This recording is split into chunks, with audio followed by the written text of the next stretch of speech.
La fumée, le feu, la chaleur placent visiblement le fumage de poissons sur la liste des activités génératrices de revenus les plus pénibles pour les femmes. Pour réduire la pénibilité de cette activité et donner un coup de fouet au développement et à l'autonomisation des populations vulnérables, le ministre de la Cohésion nationale, de la lutte contre la pauvreté et son collègue des ressources animales et halieutiques ont signé un accord cadre de partenariat. Le thème, c'est d'amener les femmes à la pêche. Le thème, c'est d'amener les femmes à être autonomes à travers la pêche, surtout les femmes de la zone côtière. Amener ces femmes-là à avoir, du matériel pour la pêche, donc des pirogues. Amener ces femmes-là, nous projeter ensemble pour que ces femmes puissent avoir un espace pour vendre le fruit de leur labeur, c'est-à-dire le fruit de la pêche. Qui parle de poissons aujourd'hui dans le district d'Abidjan ou ailleurs, surtout le littoral, ce sont les femmes qui sont à la tâche pour faire le mareyage, c'est-à-dire le fumage de poissons. Et ce sont surtout les femmes qui souvent louent les pirogues pour pouvoir commander le poisson qui vient de la mer, etc. Nous commençons par les aspects de fumage de poissons à travers la mise à disposition de dispositifs améliorés, le four FTT de façon générale. Nous allons aussi certainement continuer avec les dispositifs de braisage de poulet. La signature de cet accord cadre relatif au développement et à l'autonomisation sociale des populations vulnérables va déboucher entre autres sur la formation en élevage, l'appui à la création de coopératives et au développement de l'aquaculture.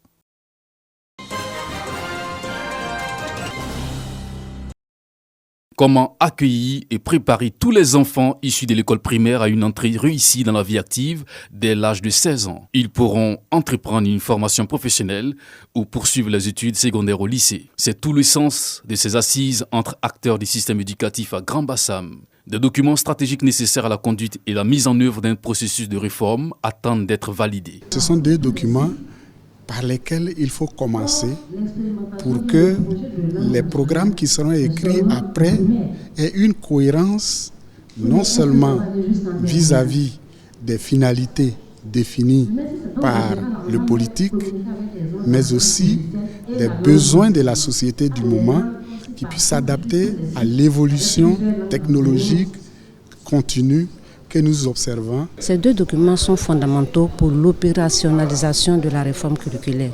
Ces deux documents précisent les contenus sur lesquels nous devons nous accorder, précisent les compétences minimum qu'un enfant doit avoir au terme de la scolarisation de base, à savoir le collège.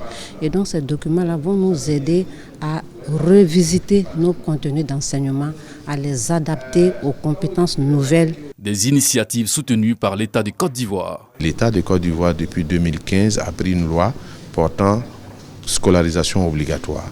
Ce qui veut dire plus spécifiquement que les enfants de 6 à 16 ans sont dans l'obligation d'aller à l'école.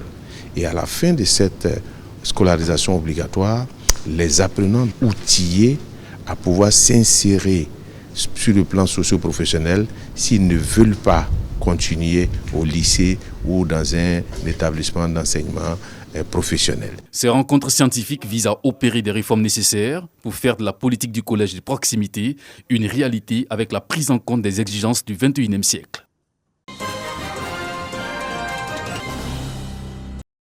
L'action sociale et la collaboration avec la tutelle pour un syndicalisme plus responsable. C'est la mission qui s'est assignée le secrétaire général du syndicat national du personnel administratif et technique du ministère des Affaires étrangères a égrené quelques doléances. Le premier chantier auquel nous allons nous attaquer concerne les conditions de vie de nos syndiqués. Le deuxième concerne les revendications professionnelles. Nous allons mettre en place une plateforme pour capter vos préoccupations et les remonter à nos autorités. Parrain de la cérémonie, l'Argaton Koné a exhorté les bureaux exécutifs investis à plus de responsabilités et de diplomatie, vu la qualité et le prestige de leur ministère de tutelle. Un type de syndicat à caractère de souplesse. Ici, c'est la diplomatie.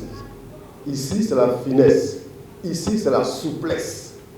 Donc, il y a lieu de présenter les besoins. Et la diplomatie, c'est quoi? C'est la persévérance, la constance, le dialogue, l'âme des formes. jusqu'à atteindre les objectifs que vous vous êtes fixés. Et je pense que ça va se faire. Cette rencontre a vu également la participation du syndicat des fonctionnaires de Côte d'Ivoire et de leur mutuelle.